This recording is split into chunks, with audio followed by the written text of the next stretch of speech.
লা ইয়াস্তাবি আসহাবুন নার ওয়া আসহাবুল জান্নাহ, আসহাবুল জান্নাতি হুমুল ফাইজুন।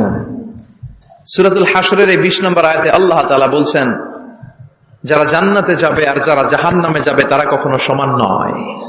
যারা জান্নাতে যাবে তারাই হচ্ছে সফল কাম। সুবহানাল্লাহ পড়েন। এখন সিদ্ধান্ত আপনার নিতে হবে, আপনি কই যাবেন, আমি কই যাব।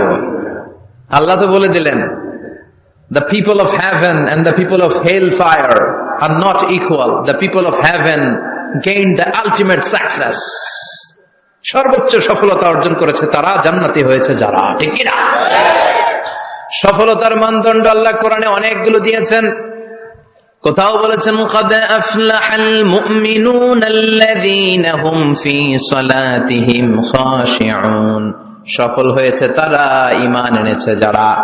আবার কোথাও বলেছেন, قد أفلح من زكاها وقد خاب من دساها, নিজের আত্মাকে পরিশুদ্ধ করেছে যারা, সফল হয়েছে তারা। আবার সূরা হাশরের 20 নম্বর আয়াতে আল্লাহ বললেন, জান্নাতে ঢুকতে পেরেছে যারা, সফল হয়েছে তারা। জান্নাতে ঢুকতে, কোন রকম ঢুকতে পারলেই সফল। এটাই তো আমরা চাই। আমরা কি চাই? জান্নাত চাই। চিল্লায় বলেন কি চাই? মা